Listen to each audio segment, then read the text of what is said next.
400 nanograms నుంచి 1000 nanograms వరకు పుట్టగొడుగుల్లో vitamin D లభిస్తుంది.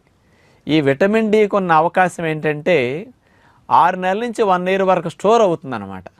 అందుకని రోజు మనకు దొరికినప్పుడు తిన్నప్పుడు ఇది విటమిన్ డి కాస్త రిజర్వ్లో ఉంటే దాచుకుంటుంది బాడీ. అందుకని ఇలా ఆర్డినరీ పుట్టగొడుగులు ఎంత ఉందండి. ఇక అడవి పుట్టగొడుగులు, నాటు వెరైటీ పుట్టగొడుగులు ఎప్పుడన్నా పల్లెల్లో ఉండేవారు అడవులకి అట్లాంటి చోటుకి వెళ్ళినప్పుడు దొరుకుతాయి. ఈ అడవి పుట్టగొడుగులు కొంచెం కలర్ వేరుగా ఉంటాయి, గోధుమ వర్ణంలో. ఇలాంటి పుట్టగొడుగులు దొరికినప్పుడు అందులో తీసుకుంటే 3000 నానోగ్రామ్స్ నుంచి 5000 నానోగ్రామ్స్ విటమిన్ డి ఉంది.